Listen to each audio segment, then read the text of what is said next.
మా latest videos కోసం మా ఈ తెలుగు న్యూస్ ఛానల్ సబ్స్క్రైబ్ చేసి గంట సింబల్ యాక్టివేట్ చేసుకోండి. రేపే ఆఖరు శ్రావణ బుధవారం. ఆకును కాల్చండి. ఇలా కాల్చడం వల్ల గంటలోనే మీ జీవితం మారిపోతుంది. కోట్లు వచ్చి పడతాయి. మీ దశ తిరిగిపోతుంది. మీకు ఇక తిరిగి ఉండదు. కాబట్టి ఈ ఆకును తప్పనిసరిగా కాల్చండి. ఇలా కాల్చడం వల్ల మీకు ఉండే ఇబ్బందులన్నీ కూడా పోతాయి. కొంతమందికి జీవితంలో ఎన్నో కష్టాలు మరియు జాతక సమస్యలు కూడా ఉంటూ ఉంటాయి. అలాంటి వాళ్ళు ఈ ఆకును కాల్చడం వల్ల మీకు ఉండే జాతక దోషాలతో పాటు అనేక రకాల ఇబ్బందుల నుంచి కూడా మీరు బయటపడవచ్చు. అందుకే ఈ ఆకుకు చాలా శక్తి ఉంటుంది, చాలా పవిత్రత ఉంటుందని శాస్త్రాలలో చెప్పబడింది. మీరు ఒక్కసారి ఈ ఆకును కలిస్తే మీకే తెలిసిపోతుందండి. మంచి ఫలితం కూడా వస్తుంది. ఎంత దరిద్ర జాతకమైనా సరే, మన జీవితంలో ఎన్ని కష్టాలు ఉన్నా సరే ఈ పరిహారం చేస్తే చక్కగా మీ సమస్యల నుండి బయటపడగలుగుతారు. ఎందుకంటే ఈ ఆకు చాలా చాలా శక్తివంతమైనది.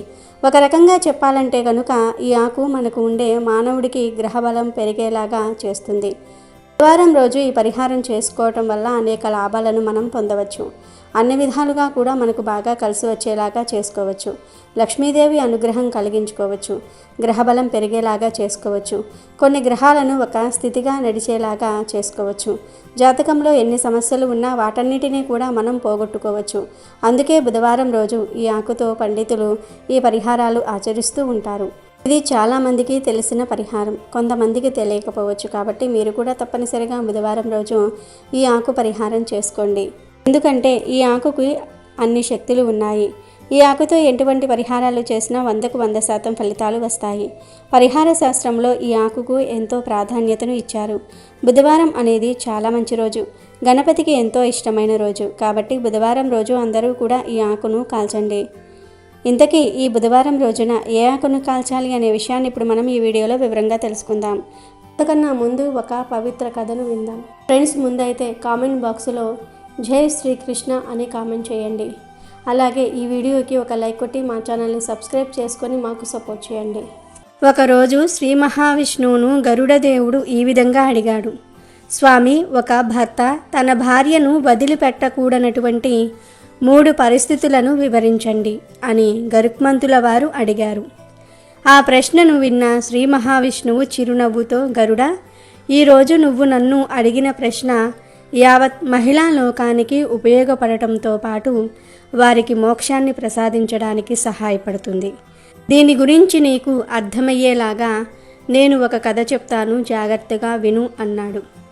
గరుడ, పూర్వం డబ్బు సంపాదించాలనే ఉద్దేశంతో ఒక ధనిక వ్యాపారి తన భార్యను మరియు తన ఆస్తిని, సంపదను అంతా తీసుకొని వారు ఉంటున్న రాజ్యం నుండి మరొక రాజ్యానికి వెళ్ళడానికి బయలుదేరారు. రాజ్యం సరిహద్దుకు వెళ్ళేసరికి వారికి ఒక దొంగల ముఠ ఎదురయ్యింది. ఆ దొంగల ముఠ ధనిక వ్యాపారిని, అతని భార్యను బెదిరించి వారి సంపదను, బంగారాన్ని, డబ్బును అంతా దోచుకున్నారు. దీంతో ఆ ధనిక వ్యాపారి కట్టుబట్టలతో ఎవ్వరూ తెలియని ఒక ఊరిలో మిగిలిపోయాడు. ఏం చేయాలో తెలియక తన భార్యను తీసుకుని నడుచుకుంటూ కొద్ది దూరం వెళ్ళాడు. వారికి ఒక చిన్న గుడిసె కనిపించింది. నడుస్తూ అక్కడికి చేరుకున్నాడు. ఆ గుడిసెలో ఒక సాధువు ధ్యానం చేస్తూ కనిపించాడు. దీంతో ఆ ధనిక వ్యాపారస్తుడు తన సమస్యను ఆ సాధువుతో చెప్తే ఆయన ఏదైనా పరిష్కారం చెప్తాడేమో అని భావించాడు. వెంటనే ఆ దారి దోపిడీ గురించి సాధువుకు చెప్పాడు. ఎంతో ధనవంతుణ్ణైన నేను ప్రస్తుతం చిల్లిగవ్వ కూడా లేని పేదవాడిగా మిగిలిపోయాను. ఇప్పుడు నా జీవితాన్ని గడపడానికి ఏం చేయాలో నాకు అర్థం కావటం లేదు. దయచేసి మీరే ఏదైనా సహాయం చేయండి అని ఆ సాధువును అడిగాడు. అంతా విన్న ఆ సాధువు, నాయనా, నా దగ్గర ధనం లేదు, కానీ నాకు ఒక వడ్డీ వ్యాపారస్తుడు తెలుసు. అతను మీకు ఏదైనా సహాయం చేయగలడు అని అనిపిస్తోంది. ఒకసారి వెళ్ళి అతన్ని కలవండి అని చెప్పి ఆ వడ్డీ వ్యాపారస్తుడిని చిరునామాను వారికి ఇచ్చాడు. వెంటనే అతను తన భార్యను తీసుకొని ఆ వడ్డీ వ్యాపారస్తుని దగ్గరకు వెళ్ళాడు. కానీ ఆ వడ్డీ వ్యాపారస్తుడు అతని భార్యను చూసి ముగ్ధుడయ్యాడు. ఆమెను ఎలాగైనా సరే దక్కించుకోవాలని అనుకున్నాడు. అది గమనించని ధనిక వ్యాపారస్తుడు జరిగిందంతా చెప్పి ఏదైనా సహాయం చేయండి అని అడిగాడు. అందుకు ఆ వడ్డీ వ్యాపారస్తుడు, అప్పుగా డబ్బు ఇస్తాను కానీ నా దగ్గర తాకట్టు పెట్టడానికి నీ దగ్గర ఏమైనా వస్తువులు ఉన్నాయా అని అడిగాడు. ధనిక వ్యాపారి, నా దగ్గర ఏమీ లేవు అని చెప్పగా, అలాగైతే నేను డబ్బు ఇవ్వలేను, ఏదైనా తాకట్టుగా ఉంటే మాత్రమే డబ్బును అప్పుగా ఇవ్వాలి అనేది నా వ్యాపార నియమం. తాకట్టుకు ఏమీ లేకుండా నేను ఏం సహాయం చేయలేను అని వడ్డీ వ్యాపారి చెప్పాడు. చాలాసేపు ఆలోచించిన తర్వాత ఆ ధనిక వ్యాపారస్తుడు, అయ్యా, నా దగ్గర తాకట్టు పెట్టడానికి వస్తువులు ఏమీ లేవు. బాగా ఆలోచించిన తర్వాత నేను ఒక నిర్ణయానికి వచ్చాను. మీరు సరే అంటే నా భార్యను మీ దగ్గర తాకట్టుగా పెట్టుకోండి. వీలైనంత త్వరగా నేను వ్యాపారం చేసి డబ్బు సంపాదించి తిరిగి మీ అప్పు తీరుస్తాను. అప్పటి వరకు నా భార్యను మీ దగ్గరే ఉంచుతాను అని చెప్పాడు. చెడు ఆలోచనతో ఉన్న ఆ వడ్డీ వ్యాపారస్తుడు తనకు కావాల్సింది కూడా అదే కదా అనుకుని సరే అన్నాడు. ఆ ధనిక వ్యాపారస్తుడు తన భార్యను వడ్డీ వ్యాపారస్తుని దగ్గర వదిలి అప్పుగా కొంత డబ్బును తీసుకొని అక్కడి నుండి వెళ్ళిపోయాడు. ఆ మరుసటి రోజు వడ్డీ వ్యాపారి ఆమెను మాయమాటలు చెప్పి లొంగదీసుకున్నాడు. మరోవైపు ఇవేమీ తెలియని ఆ పేద వ్యాపారి తను తీసుకున్న డబ్బుతో ధాన్యం వ్యాపారం మొదలుపెట్టి కష్టపడి డబ్బు సంపాదించాడు. కొన్ని రోజుల తర్వాత ఎంతో సంతోషంతో ఆ వడ్డీ వ్యాపారస్తుని దగ్గరికి వచ్చి, అయ్యా, నేను డబ్బు బాగా సంపాదించాను. మీ అప్పు వడ్డీతో సహా తీర్చగలను. ఇదిగో మీ డబ్బు తీసుకొని నా భార్యను నాతో పంపించండి అని అడిగాడు. అతని భార్యను మోహించిన వడ్డీ వ్యాపారస్తుడు, సోదరా, నీ భార్య ఈ లోకంలో లేదు. అనారోగ్యం కారణంగా 2 నెలల క్రితం చనిపోయింది. నేను ఆమెకు వైద్యం చేయించాలని ప్రయత్నించినప్పటికీ నా ప్రయత్నాలు విఫలమయ్యాయి. ఆమెను కాపాడలేకపోయాను అని చెప్పాడు. ఆ ధనిక వ్యాపారి ఎంతో బాధపడ్డాడు. కాసేపటి తర్వాత ఆ దేవుడు నా భార్యను తీసుకుని వెళ్ళినట్టే నన్ను ఎందుకు తీసుకువెళ్ళట్లేదో నాకు అర్థమైంది. నేను నీకు రుణపడి ఉన్నాను. నీ రుణాన్ని తీర్చుకునే అవకాశాన్ని నాకు ఇచ్చాడు. సరే, నీ డబ్బు నువ్వు తీసుకో అని డబ్బు ఇవ్వబోయాడు. దానికి ఆ వ్యాపారస్తుడు, నువ్వు తాకట్టు పెట్టిన నీ ఆస్తిని తిరిగి నీకు ఇవ్వలేనప్పుడు నీ దగ్గర డబ్బు తీసుకునే అర్హత నాకు లేదు. ఆ డబ్బు నాకు వద్దు అని చెప్పి పంపించేశాడు. ఆ ధనిక వ్యాపారి బాధతో నడుస్తూ తిరిగి ఆ వృద్ధ బాబాను మొదటిసారి కలిసిన ప్రాంతానికి వచ్చాడు. జరిగిన విషయమంతా బాబాకు చెప్పగా ఆ బాబాకు అసలు విషయం అర్థమైంది. నాయనా, అతను నిన్ను మోసం చేస్తున్నాడు అని జరిగిందంతా కూడా చెప్పి, నువ్వు వెళ్ళి రాజుగారిని కలువు అని చెప్పి పంపాడు. ఆ వ్యక్తి వెంటనే రాజుగారి దగ్గరకు వెళ్ళి జరిగిన విషయమంతా కూడా రాజుగారికి చెప్పి, మీరే ఎలాగైనా న్యాయం చెయ్యాలి అంటూ అభ్యర్థించాడు. ఆ రాజు వెంటనే ఆ వడ్డీ వ్యాపారస్తుని పిలిపించి, ఇతను అప్పుగా డబ్బు తీసుకోవడానికి ఇతని భార్యను నీ దగ్గర తాకట్టు పెట్టడం నిజమేనా అని అడిగాడు. అవును ప్రభు, అది నిజమే అని వడ్డీ వ్యాపారి చెప్పాడు. మరి అప్పుడు తీర్చడానికి వచ్చిన అతనికి అతని భార్యను ఎందుకు అప్పచెప్పటం లేదు అని రాజు అడిగాడు. దానికి ఆ వ్యాపారి తెలివిగా, ప్రభు, ఆమె 2 నెలల క్రితం అనారోగ్యంతో చనిపోయింది. తనకు చేయవలసిన చికిత్స అంతా చేయించినప్పటికీ ఫలితం లేకుండా పోయింది. ఇప్పుడు ఆయన భార్యను తిరిగి తీసుకురమ్మని దేవుణ్ణి ఎలా అభ్యర్థించను అని చెప్పాడు. దానిని నిరూపించే రుజువు ఏదైనా ఉందా అని రాజు అడిగాడు. ఆమెకు వైద్యం చేసిన వైద్యుడు ఆమె చనిపోయిన తర్వాత ఆమెను శ్మశాన వాటికకు తీసుకువెళ్లిన 4 వ్యక్తులు సాక్షులుగా ఉన్నారని ఆ వ్యాపారి చెప్పాడు.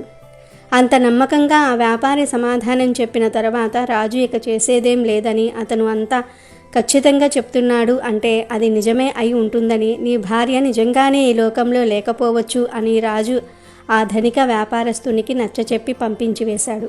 ఆ వ్యాపారి మళ్ళీ ఆ వృద్ధ బాబా దగ్గరకు వచ్చాడు. ఏమైంది అని ఆ బాబా అడగ్గా, రాజుగారు ఆ వడ్డీ వ్యాపారి చెప్పే మాటలను నమ్మాడు. నీ భార్య ఈ లోకంలో లేదు అని మేము నమ్ముతున్నాం అని నాతో చెప్పి పంపించేశాడు అని బాధగా చెప్పాడు. అప్పుడు ఆ బాబా ఆ రాజుగారిని, ఒకరోజు సింహాసనంపై నేను కూర్చోవడానికి అనుమతిని అడుగు. ఈ సమస్యకు సరైన పరిష్కారాన్ని నేను చూపిస్తా అని ఆ బాబా చెప్పాడు. ఆ మరుసటి రోజు అదేవిధంగా రాజుగారిని అడిగి అనుమతి తీసుకున్నాడు. నీ సమస్యకు పరిష్కారం దొరుకుతుంది అంటే అలాగే అనుమతిస్తాను అని రాజుగారు కూడా చెప్పారు. రాజుగారే స్వయంగా ఆ వృద్ధ బాబాకు నమస్కరించి తీసుకుని వెళ్ళి ఆయన సింహాసనం మీద కూర్చోబెట్టారు. సాక్షులను ప్రవేశపెట్టమని బాబా ఆదేశించాడు. వచ్చిన సాక్షుల్లో ముందుగా ఆమెకు వైద్యం చేసిన వైద్యుడిని ప్రశ్నించటం మొదలుపెట్టాడు. వైద్యుడు చెప్పిన సమాధానం ప్రకారం వైద్యుడు ఆమెను నేరుగా పరీక్షించలేదు. ఆ వ్యాపారస్తుడు వచ్చి వైద్యుడిని దగ్గర మందులు తీసుకొని వెళ్ళాడు. అంతేగాని వైద్యుడు నేరుగా వెళ్ళి వైద్యం చేయలేదు. అప్పుడు ఆ బాబా నేరుగా రోగిని పరీక్షించకుండా మందులు ఇవ్వటం వల్ల ఆమెకు అనారోగ్యం ఎక్కువ అయ్యే అవకాశం ఉంది కాబట్టి నువ్వు చేసిన తప్పుకు 50 కొరడా దెబ్బలు భరించవలసి ఉంటుంది అని చెప్పగానే వైద్యుడు భయపడిపోయి, ప్రభు నన్ను క్షమించండి, నేను ఎవరికీ వైద్యం చేయలేదు, ఆ వడ్డీ వ్యాపారి నన్ను ప్రలోభపెట్టి ఇలా నాతో చెప్పించాడు అని నిజం ఒప్పుకున్నాడు. వెంటనే బాబా ఆ వైద్యునికి అబద్ధం చెప్పినందుకు 20 కొరడా దెబ్బలు శిక్షగా విధించాడు. ఆ తరువాత శ్మశానంలో ఆమెను పూడ్చిపెట్టమని చెప్పిన వారు కూడా అబద్ధం చెప్తున్నారని బాబా నిరూపించి వారికి కూడా ఒక్కొక్కరికి 20 కొరడా దెబ్బలు శిక్షలు విధించాడు. ఇది చూసిన వడ్డీ వ్యాపారస్తునికి వెన్నులో భయం మొదలయ్యింది. అప్పుడు ఆ బాబా, నీకు ఒక అవకాశాన్ని ఇస్తున్నాను, ఆమెను ఇప్పటికైనా ఆలస్యం చేయకుండా ఇక్కడికి తీసుకొస్తే నీకు శిక్ష తగ్గే అవకాశం ఉంది అని వడ్డీ వ్యాపారస్తునితో చెప్పాడు. వెంటనే ఆ వ్యాపారస్తుడు ఆమెను తీసుకొని వచ్చి సభలో నుంచోబెట్టాడు. ఆమెకు ఇష్టం లేకుండా బలవంతంగా ఆమెను సొంతం చేసుకోవాలని ప్రయత్నించినందుకు ఆ వడ్డీ వ్యాపారస్తునికి 1 నెల రోజులు కారాగార శిక్ష విధిస్తారు. ఇదంతా చూసిన రాజు బాబాకు నమస్కరించి, మీరు నిజంగా గొప్పవారు, నిజమైన న్యాయం అంటే ఏంటో నాకు చూపించారు అని అన్నాడు. అప్పుడు బాబా, ప్రతి పురుషుడు ఖచ్చితంగా ఇప్పుడు నేను చెప్పే విషయాలను గుర్తుపెట్టుకోవాలి. ఒక పురుషుడు ఒక మహిళను పెళ్లి చేసుకున్నాక ఎట్టి పరిస్థితుల్లోనూ కూడా ఆమెను ఒంటరిగా వదిలిపెట్టకూడదు. ఆమె అనారోగ్యంగా ఉన్నప్పుడు ఆమె ఆరోగ్య పరిస్థితి కుదుట పడేంత వరకు భర్త ఆమెకు సేవ చేయాలి. అదేవిధంగా ఎవరైనా తన భార్యపై నిందలు వేసినప్పుడు ఆమెను ఒంటరిగా వదిలివేయకూడదు. ఆమెకు మద్దతును తెలిపి ఆమెకు తోడుగా ఉండాల్సిన బాధ్యత భర్తపైనే ఉంది. అదేవిధంగా ఎట్టి పరిస్థితుల్లోనూ భార్యను మరొక పరాయి పురుషుని వద్ద ఒంటరిగా వదలకూడదు. అతను మీ స్నేహితుడైనా, బంధువైనా, సోదరుడైనా, నీకు ఎంత నమ్మకస్తుడైనా అతని వద్ద నీ భార్యను ఒంటరిగా వదలటం మంచిది కాదు. ఎందుకంటే ఈ రోజుల్లో ఎప్పుడు ఎవరు ఎలా ఉంటున్నారో నమ్మలేని పరిస్థితులు ఏర్పడ్డాయి. చాలా నమ్మకస్తుడు అని నమ్మినా మీకు అతను ద్రోహం చేసే సందర్భాలు ఎన్నో జరుగుతున్నాయి. తప్పనిసరిగా ప్రతి పురుషుడు ఈ 3 విషయాలను గుర్తుంచుకొని వాటికి తగినట్టుగా మెలగటం మంచిది అని బాబా చెప్పాడు అని శ్రీ మహావిష్ణువు గరుడదేవుడికి చెప్పాడు.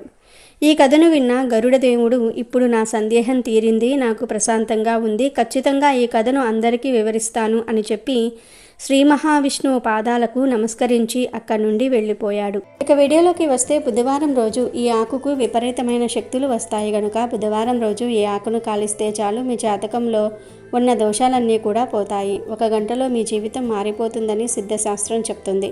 మరి ఆ ఆకు ఏమిటి అంటే కరివేపాకు. అవును, బుధవారం రోజు కరివేపాకు చెట్టుకి విపరీతమైన శక్తులు వస్తాయి. ఎవరైతే జాతక దోషాలు పోవాలని కోరుకుంటూ ఉన్నారో, మీ జాతకం అద్భుతంగా మారిపోవాలని కోరుకుంటూ ఉన్నారో, ధన సమస్యలు పోయి ధనలాభం కలగాలని కోరుకుంటూ ఉన్నారో వారందరూ కూడా చక్కగా ఈ బుధవారం రోజున కరివేపాకు చెట్టు దగ్గరకు వెళ్ళి 5 కరివేపాకు రెబ్బలను కోసి తెచ్చుకోండి. మీ ఇంటి దగ్గర కరివేపాకు చెట్టు ఉంటే ఆ చెట్టు నుండి కోసి తెచ్చుకోవచ్చు. లేదా ఇరుగు పొరుగు ఇళ్లల్లో కరివేపాకు చెట్టు ఉంటే అక్కడి నుండి అయినా సరే కోసి తెచ్చుకోవచ్చు. లేదా కూరగాయల కొట్టు దగ్గర ఫ్రెష్గా కరివేపాకు కొని తెచ్చుకొని అయినా సరే పరిహారం చేసుకోవచ్చు. ఏమీ లేదు, 5 రెబ్బల కరివేపాకు తెచ్చుకొని ఆ కరివేపాకును చిన్న ప్లేట్లో కానీ లేదా ధూపం వేసుకునే గిన్నె ఉంటుంది కదా, ఆ గిన్నెలో కానీ వేసుకోవాలి. తర్వాత ఈ కరివేపాకు రెబ్బల మీద కొంచెం కర్పూరం పొడిని కూడా చల్లాలి. ఆ పైన చిటికెడన్ని ఆవాలను కూడా వేయండి. ఎందుకంటే కరివేపాకు లాగానే ఆవాలు కూడా చాలా శక్తివంతమైనవి. ఆవాలు నెగిటివ్ ఎనర్జీ మొత్తాన్ని కూడా తొలగించేస్తూ ఉంటాయి. కనుక ఒక ప్లేట్లో లేదా గిన్నెలో కరివేపాకును పెట్టి ఆ కరివేపాకు మీద కొన్ని ఆవాలు పోసి వీటిపైన కర్పూరాన్ని పొడి చేసి వేయండి. తర్వాత మనసులో సంకల్పం చెప్పుకొని ఈ ప్లేట్ను తీసుకుని వెళ్ళి మీ ఇంటి నడి మధ్యలో పెట్టి అగ్గిపుల్లతో వెలిగించండి. కర్పూరం పొడి వేశారు కనుక ఇవన్నీ చక్కగా కాలిపోతాయి. అలా కాలిపోయినప్పుడు మీరు దూరంగా ఉండండి. చిటపటమని సౌండ్ వస్తుంది కదా, అలా చిటపటలాడితే మీ ఇంట్లో ఉన్న చెడంతా కూడా పోతుందని అర్థం. కనుక మీరు దూరంగా ఉండండి. ఇలా బుధవారం రోజు కరివేపాకును కాల్చడం వలన ఇంట్లో ఉన్న నెగిటివ్ ఎనర్జీ అంతా కూడా పోతుంది. 1 గంటలోనే మీకు ఉండే జాతక సమస్యలన్నీ కూడా పోతాయి. మీ జీవితం అద్భుతంగా మారిపోతుంది.